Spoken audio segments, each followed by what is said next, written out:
when Adam stated that he saw nothing wrong with transgender athletes. Sports with trans athletes who are competing with with their gender, right? That is a sporting world that I'm more interested in. Joe responded to Adam's position by making the point that it's unfair for a biological man to compete against women. If you're a woman and you're a natural woman and you don't take any extra hormones or male hormones, you're not taking steroids or any sort of performance-enhancing drugs, you're doing your very best to compete and you're at the top of the heap.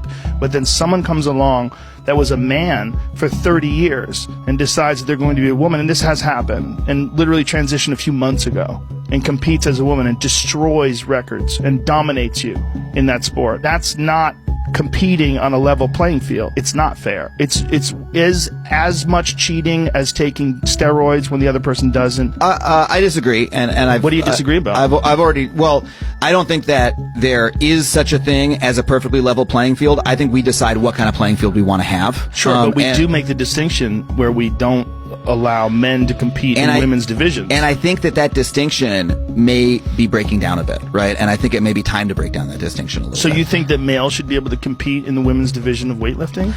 No, I don't necessarily. But they can if they transition. Well, first of all, the debate became even more heated after the two got onto the topic of transgender children. If you're shooting hormones into a child and you're affecting the child's development, you're saying that's not a choice. That's nonsense. Of course it's a choice. You're choosing to chemically change this child's body. Which then turned into a weird debate about the existence of alpha males. It's not scientific, but it is true that women are hardwired to be attracted to confident, athletic men. I don't know if I agree with that. But really? Yeah. But if you ask girls, like, what are you into?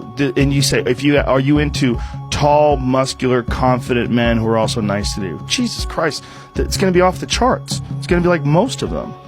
I'm really not sure that's the case. Really?